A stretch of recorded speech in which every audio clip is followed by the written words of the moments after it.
Olá, me chamo Paula Belmiro. Hoje vamos ter aula de Geografia, o tema globalização.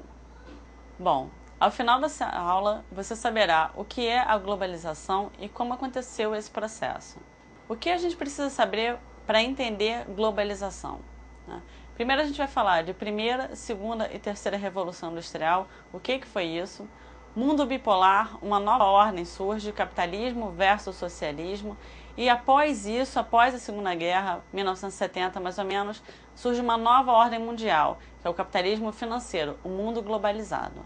O que você sabe sobre globalização, primeiro?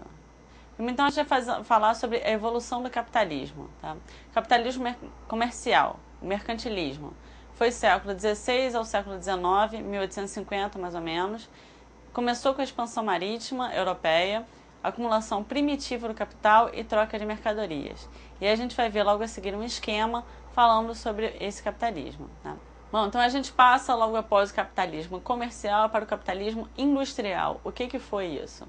Ele começa, tem a primeira e a segunda revolução industrial, tá? Sendo que a primeira revolução a gente tem o aparecimento do carvão, primeiro combustível, tá? Começa a mudar a forma de produção.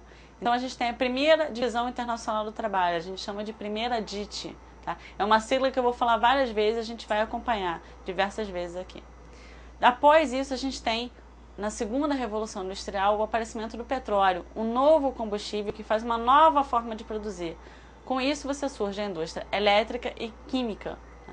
E logo após a descoberta do petróleo, a gente tem a Primeira Guerra Mundial, tá? Primeira Grande Guerra, que também muda uma série de coisas.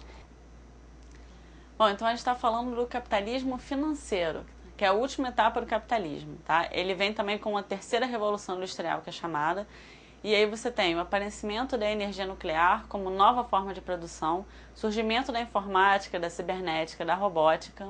Você tem a Segunda Guerra Mundial, que é uma grande transformação no mundo, e a gente tem uma divisão, tá, de dois sistemas econômicos e políticos, que é o socialismo e o capitalismo, que a gente vai ver mais à frente. E em 1970 você tem aí o capitalismo ganhando, tá?